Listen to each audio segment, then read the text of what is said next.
Bismillahirrahmanirrahim. Assalamualaikum warahmatullahi wabarakatuh. Alhamdulillah wassalatu wassalamu ala Rasulillah wa ala alihi wa sahbihi wa mawalah.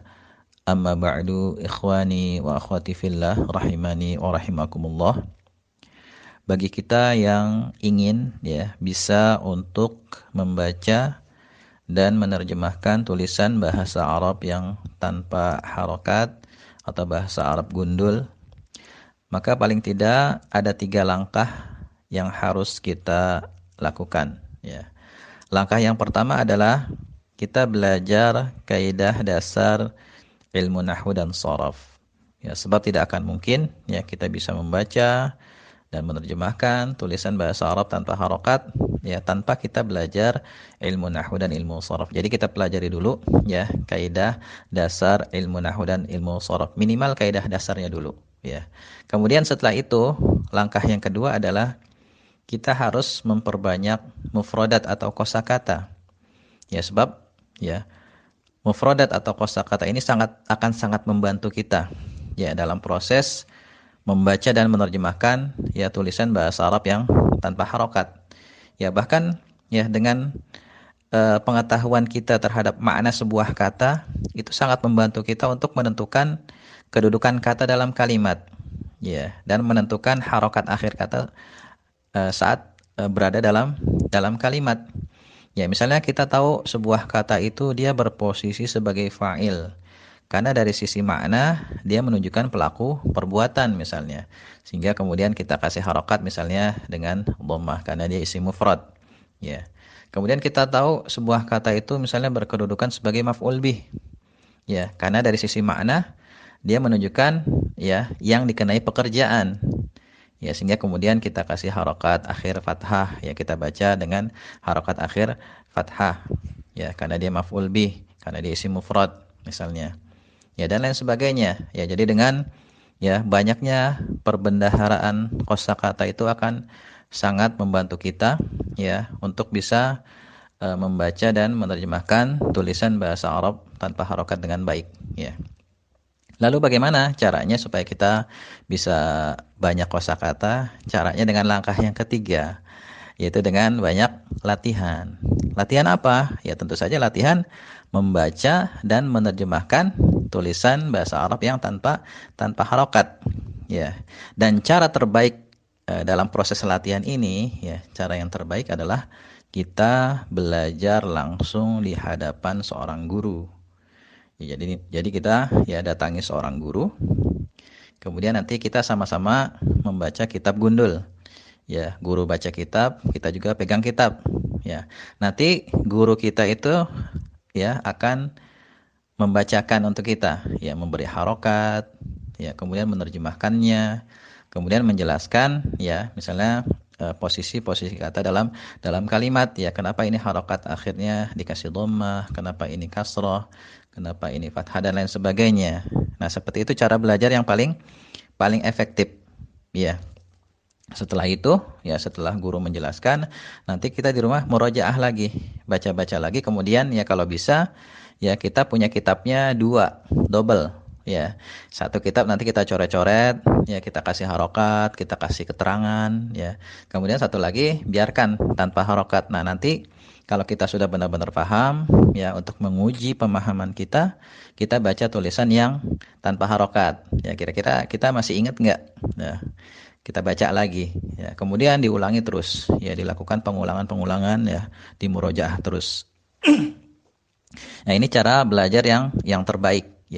Tapi bagi kita, bagi antum, mungkin yang sudah selesai mempelajari kaidah dasar ilmu nahwu dan sharaf dan pingin latihan tapi nggak ada guru, antum bisa belajar, cari sarana belajar di internet, sudah banyak. Dan pada majelis ini insyaallah saya akan membacakan di sini latihan-latihan yang terdapat di buku yang sudah saya susun, yang di sini berisi rangkaian kata, kemudian cerita pendek, kutipan ringkas, dan risalah ringkas yang semuanya berbahasa Arab.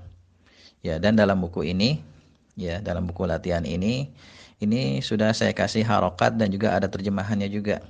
Jadi ada yang berharokat, ada yang masih gundul ya tanpa harokat, dan ada terjemahannya. Nah, di majelis ini nanti ya cara belajarnya nanti ya kita langsung baca yang bagian yang berharokat dan sudah diterjemahkan supaya nanti antum ya tidak perlu lagi mengharokati. Ya, cukup antum simak, antum baca, dan terjemahan yang sudah bagusnya, yang sudah tersusun ya sesuai dengan kaidah bahasa Indonesia sudah diberikan ya. Nah, tinggal nanti antum ngasih catatan ya.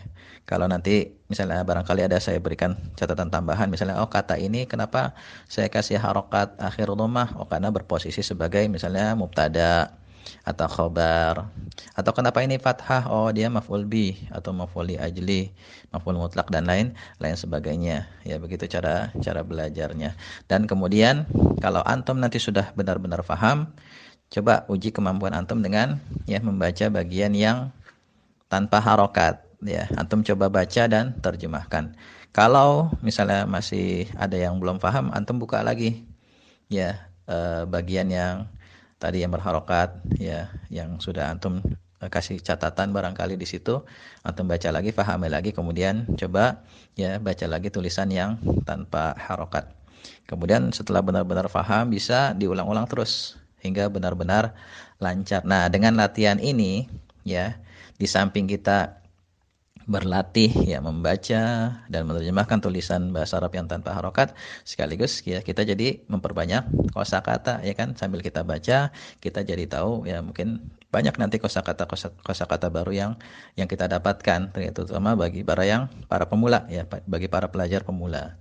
Dan nanti ya buku ini bisa antum gunakan juga untuk mengajarkan ya kepada teman-teman antum atau siapa saja yang mungkin ya baru belajar bahasa Arab, antum bisa ajarkan buku ini ya. Dan untuk sebagai pelengkap ya, antum bisa cari sarana-sarana yang lain di internet ya, sudah banyak yang ya membagikan ya latihan-latihan membaca dan menerjemahkan tulisan bahasa Arab yang tanpa harokat. Namun sekali lagi ya, sebisa mungkin kalau ada guru yang bisa mengajarkan langsung, sebaiknya antum belajar bersama guru ya, insya Allah itu lebih lebih efektif ya. Tapi kalau yang nggak ada guru ya, bisa ya pakai sarana apa saja ya, selama itu bisa ya mengantarkan kita pada tujuan kita, yaitu bisa membaca dan menerjemahkan tulisan bahasa Arab yang tanpa harokat ya. Insya Allah nanti ya kita akan berlatih sedikit demi sedikit. Dan buku ini ya, buku panduan yang kita pakai ini ide awalnya sebenarnya saya ingin membuat buku seperti metode Iqra ya, metode Iqra, metode buku metode baca Al-Qur'an ya untuk anak-anak kecil gitu. Jadi di buku Iqra itu kan, kalau antum dulu belajarnya pakai buku Iqra itu kan bertahap ya, dari yang membaca satu huruf ya kan, a, ba, dan lain sebagainya. Kemudian masuk Iqra 2, Iqra 3, mulai ditambah sedikit demi sedikit. Nah, idenya seperti itu. Saya juga pengen bikin yang seperti itu. Dimulai dari yang ringkas dulu, membaca rangkaian kata. Kemudian masuk cerita pendek. Setelah itu masuk ya kutipan kitab, kemudian risalah ringkas. Ya, dan kutipan-kutipan yang ringkas, kemudian ada risalah yang ringkas juga. Ya. Ya, barangkali ini ya yang bisa saya sampaikan ya. Semoga kita dimudahkan ya untuk mempelajari ilmu-ilmu yang bermanfaat. Lebih dan kurangnya saya mohon maaf ya. Wallahu a'lam bishawab. Subhanakallahumma bihamdika asyhadu an la ilaha illa anta astaghfiruka wa atubu ilaik. Assalamualaikum warahmatullahi wabarakatuh.